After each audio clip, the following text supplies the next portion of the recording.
बच्चों, आपको अगर अपने जीवन में कोई बदलाव लाना है तो आप मेरा ये फॉर्मूला याद रख लीजिए। ऑल्टर, ऑल्टर का मतलब होता है बदलना या पलटना। ए फॉर आस्क, जब भी हम कोई जीवन में कोई बदलाव लाना चाहते हैं तो सबसे पहले हमें कुछ सवालों के जवाब पूछने होते हैं। वो जवाब हम कहां से मिल सकते हैं? हमें किताबों से मिल सकते हैं, हमें अपने टीचर्स से मिल सकते हैं, हमें अपने मेंटर्स से मिल सकते हैं, अपने सीनियरों से मिल सकते हैं, अपने बड़े भाई बहनों से मिल सकते हैं। तो सबसे पहले हमें क्या करना है? आस्क, हमें पूछना है। और किताबें सबसे बढ़िया माध्यम होती हैं किसी भी जानकारी को लेने के लिए। जब हम किसी से कुछ पूछते हैं तो हम लर्न करते हैं, हम उससे कुछ सीखते हैं। और सीखने के बाद चुप नहीं हो जाना है, उसके बाद हमें अपना टेस्ट करना है, हमें डेली टेस्ट करना है। हमने जो भी सीखा, देखिए अगर आप किसी कोचिंग इंस्टीट्यूट में पढ़ते हैं, किसी परीक्षा की तैयारी करते हैं, तो आपके डेली मॉक टेस्ट होते हैं, टेस्ट सीरीज होते हैं, और फाइनली आप कोई एग्जाम देके अपनी परीक्षा लेते हैं तो आपको टेस्ट लेना है। और उसके बाद टेस्ट लेकर क्या करना है? इवॉल्व करना है।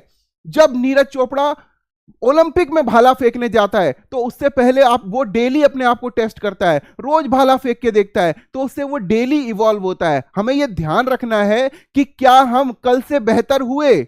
हमें रोज रोज ये ध्यान रखना है कि हमें रोज अपने आप को कल से बेहतर कर लेना। यदि हम कल से अपने आप को बेहतर कर लेंगे तो हम डेली इवॉल्व होंगे। और ये जो इवोल्यूशन का जो प्रोसेस है, ये आपको डेली रिपीट करना है।